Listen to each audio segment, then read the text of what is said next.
Hi, I'm Dr. Bruce Chalmer. Years ago, a colleague of mine asked me, "How do you do couples therapy anyway?" I realized he wasn't being entirely serious, but I thought for a moment and said, "I tell people, be kind and don't panic." Since then, I've expanded the formula slightly. I now say, be kind, don't panic, and have faith. Be kind, don't panic, and have faith. What do those words mean when you're reeling from finding out your partner is having an affair, or you're devastated when your partner says they are no longer in love with you, or you're frustrated by your partner's inability or unwillingness to do what you need them to do or treat you how you need to be treated, or you're feeling hurt and ripped off by how completely clueless your partner seems to be, or you're feeling sick about being stuck in a relationship with someone whom you don't want to hurt but can't stand being with, or you're terrified about how you're going to take care of the kids and make ends meet and keep everything going when everything is falling apart. There are so many reasons you might be seeking couples therapy or why you might be watching this video, but if you're looking to do couples work, it's because something hurts. You need it to get better. So those 7 words, be kind, don't panic, and have faith, how might this simple formula help you? Let's start with be kind. When things are going well, this is easy. Of course, when things are going well, you don't need formulas. It's when the stuff is hitting the fan that you need to remember to be kind. Kindness doesn't mean weakness or willingness to tolerate abuse or even softness. What it means is radical respect for yourself, your partner, and everyone else. It means recognition of our common humanity even when you're in conflict. It means holding on to that awareness even when you're hurt or angry or scared or bewildered. Kindness won't necessarily keep you together. Even love, with apologies to the captain and Tennille, won't always keep you together. But lack of kindness will break you up or make you miserable together. Which takes us to the second part of our formula, don't panic. You can't be kind to yourself or anyone else if you're in a panic.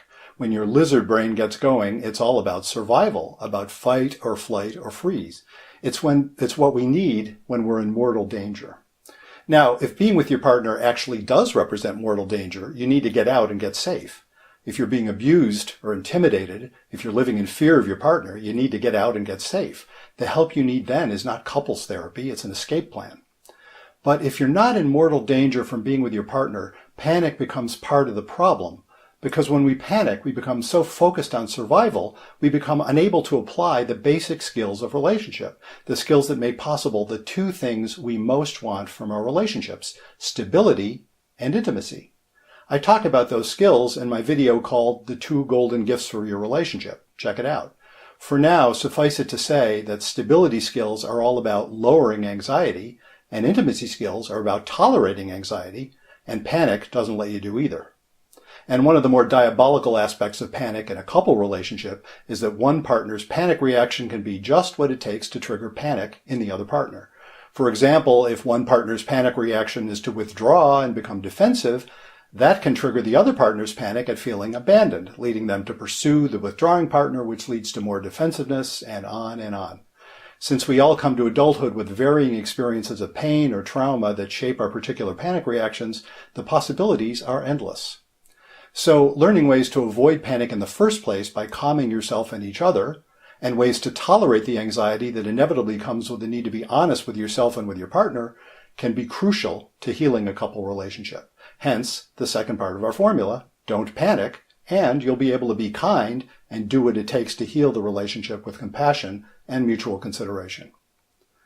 So, how do you learn to avoid panic or calm yourself when it happens?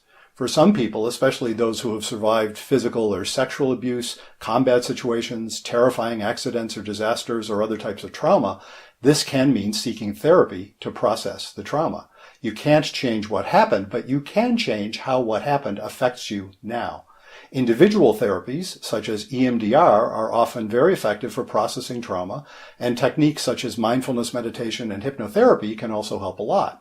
And of course, a lot of the work of couples therapy involves learning how to get hold of yourself so you can apply the skills that let you calm yourself and each other for stability and tolerate the anxiety you need to be willing to risk intimacy. Now, as I mentioned at the beginning of this video, my formula used to be kind and don't panic. But I realized over the years that there's another part of couples work that's just as important. To be kind, you have to not panic. And to not panic, you have to have faith. Having faith isn't about any particular religion, though religious faith can help. Having faith means knowing that even with all the suffering, even with all the uncertainty, even with all the things we can't understand, the world is somehow fundamentally right, even when you can't see how it's right. Having faith means that you're willing and able to experience joy and sorrow and everything in between, even though you know your individual life is finite. It means that love is worth it, even though loss is inevitable. It means that we're all in this together. Faith is the antidote to panic. Faith is how people can rise above fear, bear suffering, and give of themselves to others. Where do you find faith? How do you get it if you don't already have it? Well, I discussed this in my video called A Psychologist Talks About Faith.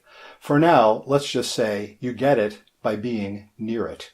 When you engage deeply with someone in a context of respect, acceptance, and love, you're experiencing faith. So a lot of the work we do in couples therapy, for that matter, the work we do in any kind of therapy, is about giving people that kind of experience, the kind that opens the door to faith. Be kind, don't panic, and have faith. To paraphrase the famous line from Rabbi Hillel, that's couples therapy. The rest is commentary. Now, go and learn.